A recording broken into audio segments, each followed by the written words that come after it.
Hi, everyone, and welcome back to another episode of Put the Guidebook Down with me, Kiara, the creator, as your host, joined by my very good friend, Santi Losada, who has been with me in Moldova as a Fulbright ETA, but then also has lived and worked in Luxembourg and now currently in Croatia. I'm super jealous. But in last week's episode, we talked about what it's like when a world has a big event coming like the Olympics and what that means for putting on this kind of performance or facade. But today we're going to take a step back and talk more about what it's like to live in multiple countries and then how do you find your home while being in those countries. So, Santi, welcome. Hi, everyone. So, as Kiara mentioned, of course, my name is Santi Losada. I'm from New York, but I was born as a dual citizen with Spain. So, that's definitely helped me with these multiple countries, of course. And as Kiara mentioned, yeah, we met in Moldova with the Fulbright program. But after Fulbright was over, then I've just been kind of a nomad because I spent 2 years in Luxembourg working with various jobs there in the finance world, and now a little bit in New York, and then now here in Zagreb, Croatia, currently at the World Bank. So here I am. A little bit of back and forth and all around the world. I'm super jealous. We talk about this all the time, but thank you for joining me here. And I want to start off with our discussion a little bit of a deeper topic on how would you describe where you're from Okay. now, since you've like lived in all of these places. Oh, I don't. yeah. Honestly, like for me, the whole question of where are you from has always been a little bit not triggering, but like it wasn't always easy because Mm, obviously I grew up in New York, but my whole family is from Spain. So I right. grew up thinking that I wasn't really fully American, because my parents told us we weren't American. But then at the same time, we went to a US school, because they didn't want us to like lose where we're from. So we I didn't like speak that. English at home, for example. We went to Spanish class every week. Mhm. We went to see my family every year. So the whole concept of home was definitely like not because I used to think it was a place. It was like either New York or Spain. But then at the same time, I didn't feel like I fit in 100% because there was always a part of me that was different, right? Because when I was in the US, I was too Spanish to be fully American. But then when Mm, I was in Spain, I was too American to be fully Spanish. So yeah. that's kind of like what led me to kind of start looking for like a home, like a third Yeah. home. So I spent a couple years thinking that it could be a place. So Mhm, whether it was Moldova because I was studying Russian in university and mhm. because of Fulbright, of course.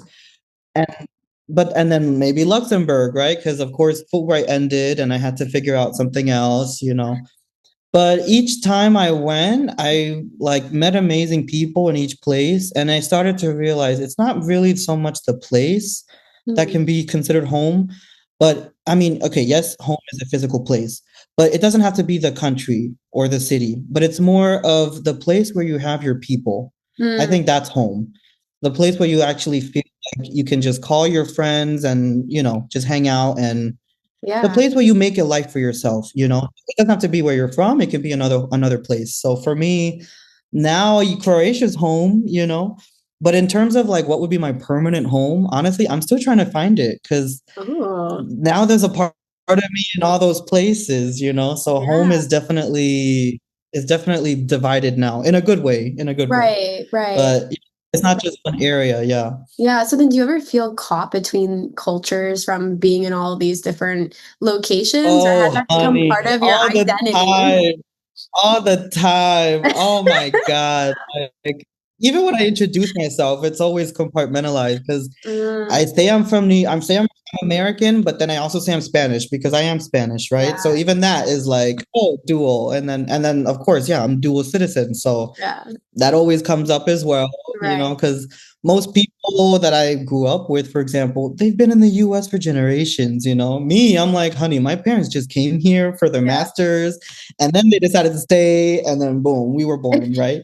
So it was Right. always divisive in a way because it Mm, was like, yes, I'm from here, but I'm also from there. But then I also spent a lot of time over there in Moldova. So now Moldova's like a little bit of home too, because I had like really formative years there with right. Fulbright, and then Luxembourg too, because I had a good friend group. So it's honestly it's complicated for me because I'm still trying to figure that out. But definitely, Yeah.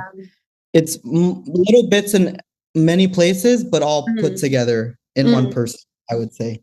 Okay. So then do you feel like because you're moving around, you said like, oh, you still haven't found that home yet. Do you think when you get to a location, you'll have that realization, or do you think it's a destination where you have planned in advance and you are like, oh, I can see myself living there, so I'm going to go to like Greece, for example? How would you, where do you think you would Ooh. find that home? This is home moment. Yeah, okay. So for me, in my personal life, I would say the closest thing to home would be my city in Spain, Mm, Vigo. And the reason is because obviously we went every year growing up. Uh, I have family there, but also because I have so many happy memories there, like all of the summer vacations, mm, which I know is biased because we were always there in the summers, right? It yeah. wasn't real life. Because real life for me was New York, and the Yeah. stress and the life of the A little city and bit all that. different. A little bit different.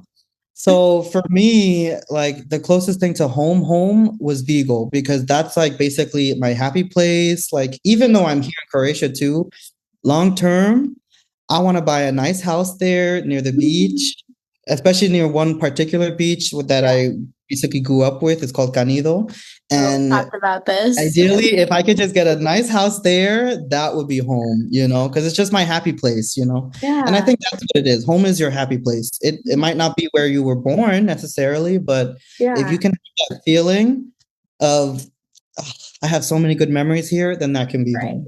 At the same time, who knows, right? Because Yeah. like Right. maybe Right. I get another job in another place, and then I'm like, That's the oh, nomadic side of you, Santi. exactly, and maybe love too, because like, I True. mean, for me so far, I haven't found that special someone, but if I end up in another country and I do meet that special someone, maybe that becomes home. So to So clarify for the listeners, you are single and ready to I mingle.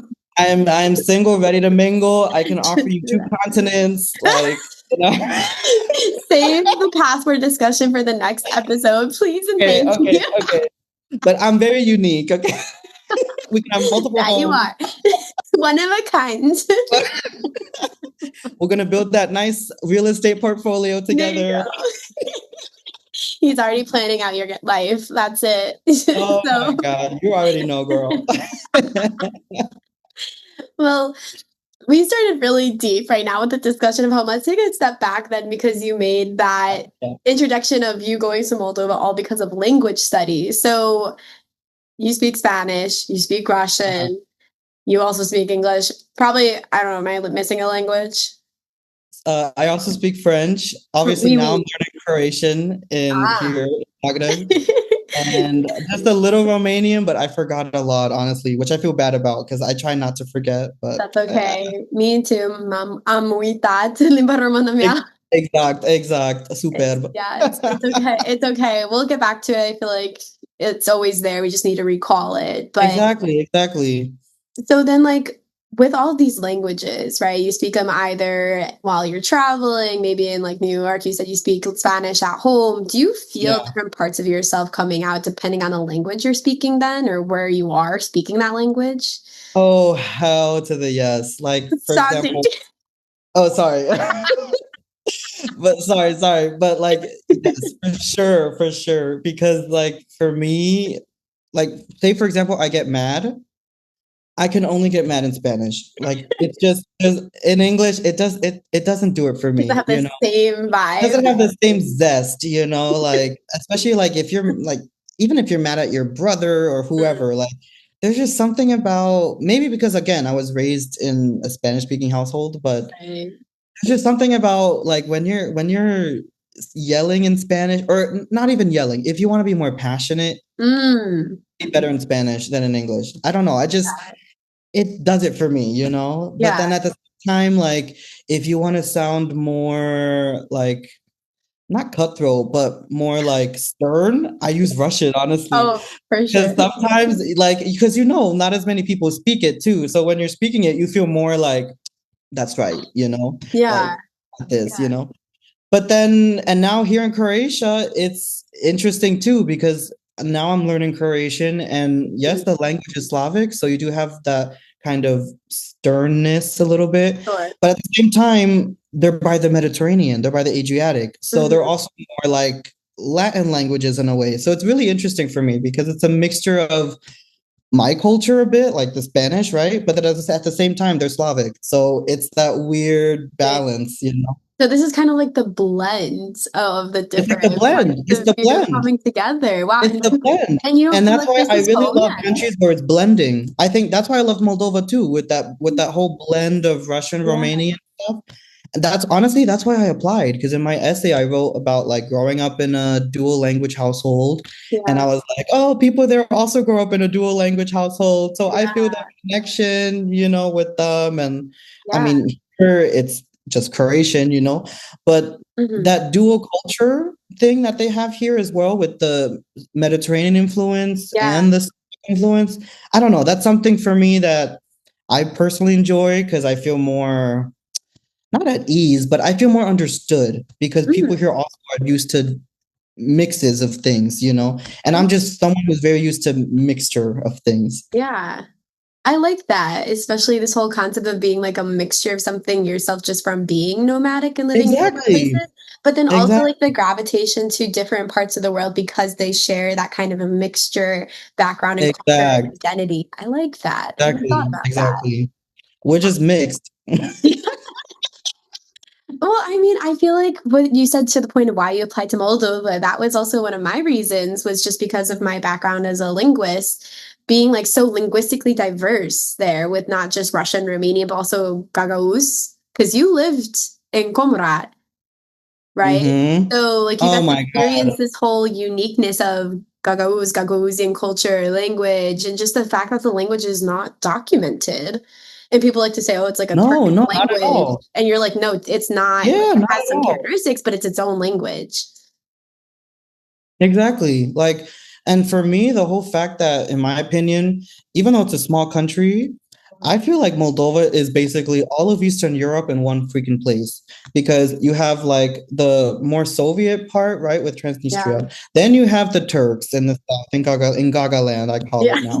Then you have Bulgarians, then you have Ukrainians, you know, then you have Yeah. some Polish, you know. So I really personally really like that as well because it kind Yeah. of goes back to that whole idea, right? Of Yeah. like I'm used to being parts of different things. So Mhm. when I was in a country like Moldova, where Mhm. people that are also used to being parts of different things, it kind of made me my native country. I did feel more at home. Like Yeah. obviously, of course, New York is home too, you Right. know. Of course. But Which is yeah, also a there's mix. something about being there, which is also a mix, Yeah, you there you know. go. So, but about being there and just being within a population of people who are used to being parts of different things, that made me Yeah. more feel at home actually over there. So And then, the languages too. right. Everyone uses at least three languages there. And I was like, oh, honey, Yeah. me too. Perfect. Say less. Say less. Or say Say more, less. maybe. Say more. Say more. Right. So then, do you think Moldova shaped the way you see other cultures now just because of it being such a mix? And then when you land somewhere, you're like, oh, this Oh is yeah. similar Oh yeah, yeah, mixture yeah. style approach or not? Can you explain that? For sure. Like I would say one of the most important things I learned about Moldova was that not everything is black and white. There's always a Mm, gray area, whether that's with culture, whether that's with language, whether that's with history, even or even politics, frankly. There's always a hidden part, maybe not hidden, but there's always a middle ground, you know? right. And I feel like, especially if you're someone who's traveling, Mhm. you can't, in my opinion, you shouldn't go to a place and think of everything as just black and white. You know, Mm, you gotta realize that there's the gray area, you know, right. like the hidden reason why things are the way they are. And I feel like that's something maybe not as many people consider, but especially after living there, I feel like I've definitely become more appreciative of that because now I definitely think of the hidden area more, not just with Right. traveling, but in everything. Because now, because of Moldova, I learn more about not just looking at it from one lens or the other, but to see or try to see the bigger Mhm. picture in everything, like why Mm, things are the way they are, mm, why people act the way they act, you know. mhm. Right. So, and even with my travels too. So I try to go and not just do the tourist stuff. Of course, I want to do touristy things, but it really started with me with Moldova because that was the first place where I was actually able to do that, know what the people think. Because it's different when you're in your home country, right? Because you kind of already know more or less what people think, right? Because it's your home Mhm. country. But it's Correct. different when you go to a whole different place and you have special because you can, for me, it was the place you can kind of figure that out for the first time in a Mhm. whole totally new environment, a place that you don't know anything about or that you didn't go to before. And you try to figure out how do these people live? Like Yeah. why do they live this way? How did it come to be? And you don't really get that until you go there and you Yeah. like actually being on the ground. Yeah. So that even influenced my work. Like now, if I at some point I would love somehow to do some type of, I don't know, some sort of projects with going on the ground, seeing what's on the ground, and then, Mhm. trying to figure out a solution, maybe. Yeah. But definitely that's very important in Yeah. general. And Moldova was the for that for me. Yeah. I think a lot of what you described is going into this idea of living in a country versus living within its culture. Because what you're saying is also like expat Mm, versus tourist, right? So the difference of being more of a expat is like you get to really integrate into the culture and you're understanding the day to day, what they go through, what their language, culture, background is, exactly. history, versus like when you're just living in a country, there's just like I know a couple people who went to a country, lived there for several months, and then didn't even make an attempt to learn the local language. I feel like that's not just disrespectful, but you really have to go out of your way to not learn a single aspect of the local language. Like, not even hello, Yeah, goodbye, like thank come you. on, you're living there. Like Exactly. exactly. Like I mean, one, I think it's a missed opportunity, but then Right. two, it just again, I don't want to sound too harsh, but it kind of So go shows on. bad character, I think, because True. it's like you don't even want to attempt to try to understand Yep. what these people form of communication, but it Yeah. also reveals the way a society is made. So you don't Yeah. even want to know how this society is made, how it Yeah. or how they function. Like you just Mhm. want to go and be like, okay, I'm here, and then I'm leaving. It's like people who go to Yep. Paris, they see the Eiffel Tower and then the Louvre, and then all right, peace out. Yeah. But it's like, Yeah. honey, come on, there's more to Paris, Oh, just God. the Louvre or whatever. Yeah. So, like, you gotta go and like at the end of the day, it's people. So if you Yeah. want to go to a place and you want to be touristy, that's fine. But Yeah. to be a really good tourist, in my opinion, you have to understand the people of the place you're going to. Yeah. And one good way to do that is at least attempting to learn some words Oh my of the gosh. language they speak. Because it's Yeah. not, it's like, oh my God, no, honey, just no. Yeah, yeah. But honestly, like you said, tourists, I think that's like I've talked about this in the podcast. One of the first episodes was really the differentiation between a tourist and a traveler. Is the tourist is doing what you just said, going to the main point, taking photos, and being like, "Okay, peace, wee, I'm out." Yeah, But then the traveler is the one exactly. actually making the deeper connection and Yeah, attempt the to learn traveler the goes to language. the local bar, you talk to the bartender, Yeah, or you go to like some right, vintage store, you find out about the exactly, shopkeeper or something, and then she exactly. tells you about, I don't know, like some It's a hole in the wall shop. neighborhood tea Yeah, thing. Yeah, like you start learning about what's actually happening there instead of yeah, just like, oh, Mona Lisa, chick, okay, yeah. peace. Oh, is she Like looking at me? right? Hashtag. Like Where are sometimes you you have looking? exactly like, oh my God, where's her eyes? Like So true, though. It's so which, true. okay, that can be fun too, right? Because sometimes, Yeah, like, maybe you're only there for a weekend, yeah, so I get it. But if you're gonna be someplace more than a couple days, yeah.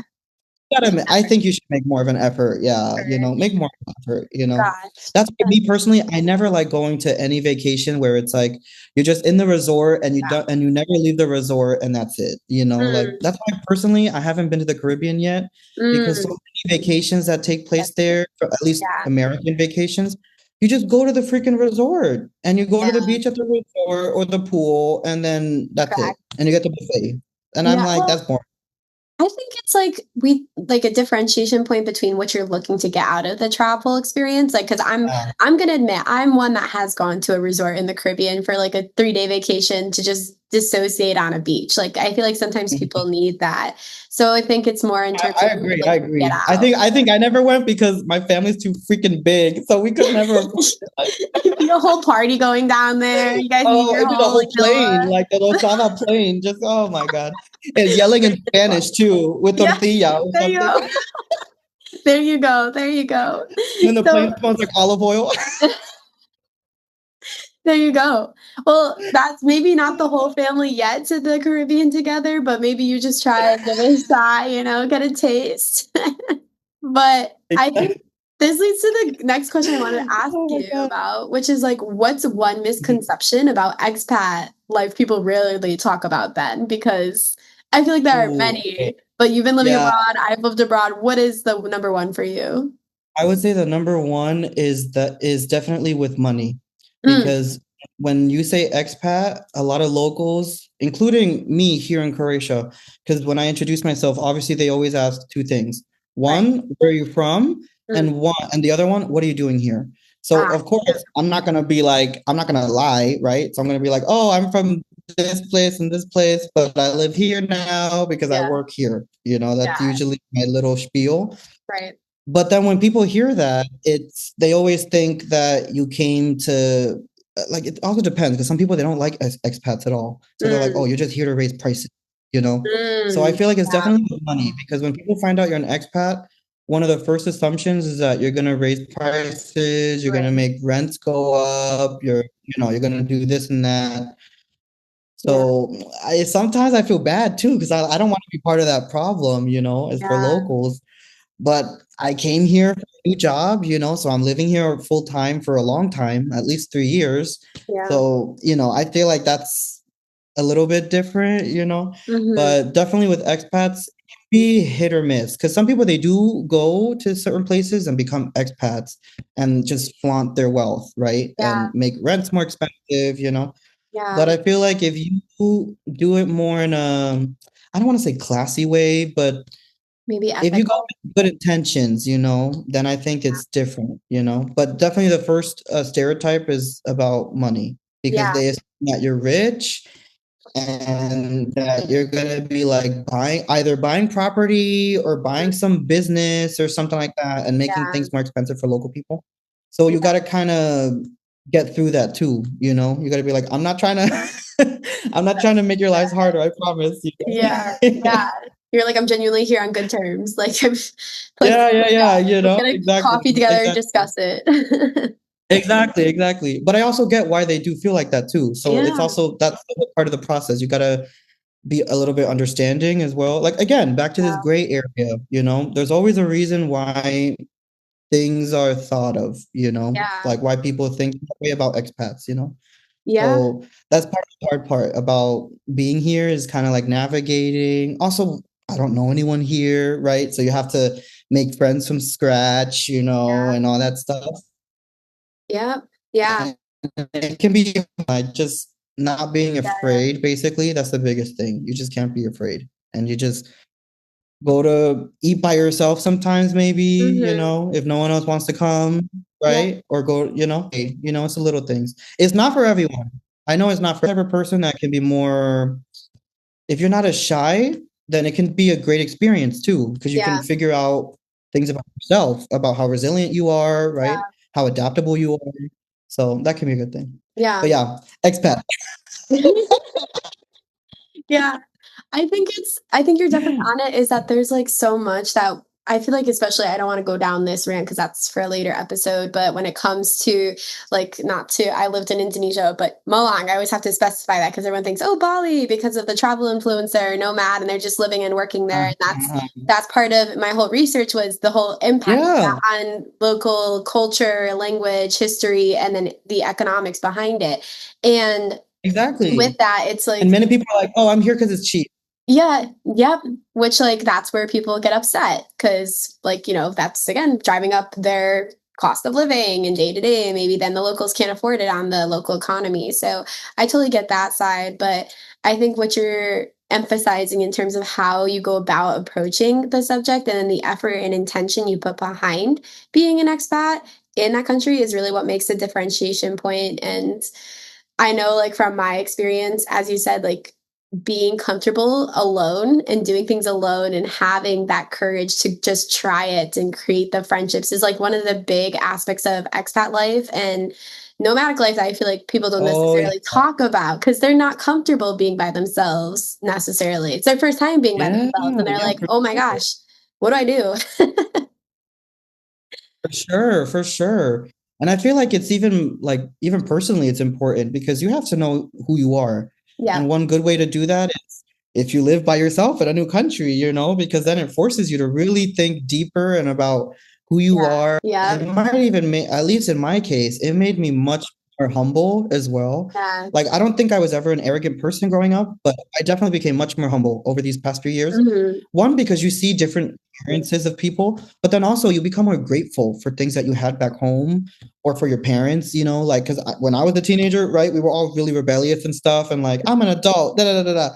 But Yeah. then you become an adult and you're like, I want my mommy. Yeah, exactly, exactly. So now I'm like, Mom, I understand what you were saying. 100%. 100%. Gives you more perspective on It everything. gives you more perspective, exactly, on yourself, on your surroundings, and also on other people, because now Yeah, you're used to interacting with other people who, yeah, frankly, don't really care about you in the beginning because yeah, they don't know you. So it's up to you to kind of become someone in their life, and to correct, start that connection. correct. Yeah, 100%. I think if we're gonna go back in terms of this home idea and now, like, what it means to create a home, build a home, and wherever you are, I think for me, just coming back to the States, it was a little bit difficult because and I'm sure you can relate to this in that you've lived in so many places, your home or idea of home and perspective of home when you left it is not necessarily the same that you come back to. And I Oh know no. I've talked to many expats Yeah. about this and this concept of like you're in this weird middle space now of like where you don't fit in with the home you had before. You don't fit into exactly the, location you're living now because you're never going to truly be a local from that country. So then you Exactly. just exist in this middle area. What's your take on that? Oh, I 100% agree because from in my personal experience, like I think I was a little bit naive because when I left originally to go to Moldova, that was like the Mhm. first time, right? I was like leaving. Same. Yeah. I left, I really thought for some reason that things in New York were gonna like stay the same. I don't Yeah. know why, or like people weren't gonna move on with their lives, Hmm. which of course that's nonsense, right? Of Yep. course people are gonna be moving on with their lives. But for some reason, I don't know. When I was leaving, I thought Yeah. I'm gonna go same. But then when I got back, obviously that was not the case. Like Yeah. people were getting married, people Yeah. were dating, like people buying houses, they Yeah. could afford it. You're like, what Like even happened? my family was changing. Like my mom put more things in my room, like I don't even have a room anymore. I sleep in the whenever I go home, I sleep in the room downstairs. Like Hmm. we call it the TV room because that's where the TV is. Yeah. So it's not even a room. It's like a public room where Yeah. people go and watch TV and stuff. Hmm. So even that changed the whole family dynamic too, because now also my family's used to me not being there. Yeah. So used to not inviting me to things. Hmm. So even that's something you have to kind of work with Yeah. because I feel like many people don't talk about this, but if you're an expat, if you're someone who's living abroad, your relationship with your family changes too, Yeah. because they're used to you not being there. So they're not going to invite you to as many things. They might not tell Mm. you as many things either because you're far away. Or Right. even if they do tell you things, maybe it's like a therapy session. Like, for example, with me, whenever I talk with my mom, she it's like I'm her best friend because she tells me all the tea in the Yeah. house and she goes through each of my siblings and she's like, Anna is this, Isa, Yeah. The she goes through each recaps. one. Yeah, and she did the recaps and like and since you're the outsider, you get that different vibe. So Yeah. even your relationship with your family changes as well. And for Yeah. some reason, I don't know, when I first left, I thought it wasn't going to happen. I don't know why, but of course it happened. So now you have to navigate that too. Yeah. So yeah, 100. your whole perception of home changes as well back home because now it's like my family's different in a good way, maybe, but for some people in a bad way because they don't like being far Yep. from home physically. so you also have to navigate that. So that even like pushes you again to kind of thinking, okay, so what exactly is home for me? Is it the physical Mhm. place where I grew up, or is Yeah. it the place where I am now, or is it, so for me, I think home is gonna be like home is the collection of everywhere you've been, Mhm. but it's the place where you feel most at ease, which doesn't Wow. have to be where you were born. Again, Yeah. so I feel like that's my definition. And so far, Love I'm that. still trying to figure it out. In my case, personally, the closest thing I have to that would be back in Spain. But Mhm. again, who knows, right? Life is Yeah. a roller coaster. So maybe home is a place I'd never even thought of before, right? And I Yeah. haven't even been yet. So Mhm. so home can evolve. Home can evolve as well. It's not like set in stone. It can also evolve. Yeah. So that's kind of my go to my go my little spiel about that. But yeah, the family thing. I didn't think about that when I first left. But then oh Yeah, yeah, yeah. Navigating that. Yeah. Well, like yeah, I really loved how you just kind of sum that up and your perspective on what it means to create a home and build that home wherever you go in the world. But I want to remind everyone that, as you said, it's maybe home is not a destination or a solid structure. It's the rhythm that you build as you move through all these countries, these life pathways and experiences. So I really like how you said it. I'm going to keep that into yeah. my reflection point as well. And I'm going to start by like closing up the episode a little bit with our last question very All quickly. right. Yeah, yeah, If someone's about to move abroad, yeah. what would you tell them about finding belonging in the simplest way? Oh, okay. Food. Food. Because food is like for me, food is one of the biggest, easiest ways you can find belonging with people. I Because love that. one, everyone loves to eat, True. everyone wants to eat good food, and everyone likes to eat certain dishes. So for example, like I feel like every culture has a dish that involves pastry with Yeah. a filling, and whether it's empanadas, whether it's Yeah. dumpling, whether it's pelmeni, like everything, everyone has a similar type thing, and you just Yeah. have to kind of find what that is. Or maybe it's like having a beer, right? Or stuff Right. like that. Like, so food for sure, because food always brings people together. And even food can be home because food Yeah. reminds you of home as well. Like the smells of the kitchen. So like True. me, for example, I always have at least 5 big bottles of olive oil, 6 even, I because love it. that's home for That's me. all. I need olive oil everywhere. Yeah. Yeah. Yeah. Yeah. And Food. just be open to it, because you can't be too reserved. Because if you're too reserved, then you're gonna get to that new place, and Yeah. then you're not gonna do as much, which then might make you feel more depressed and lonely.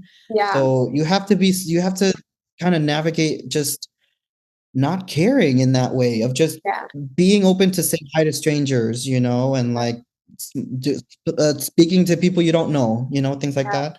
So those would be like 2 of the biggest things for me when you're moving. Well And said. just be excited because you never know.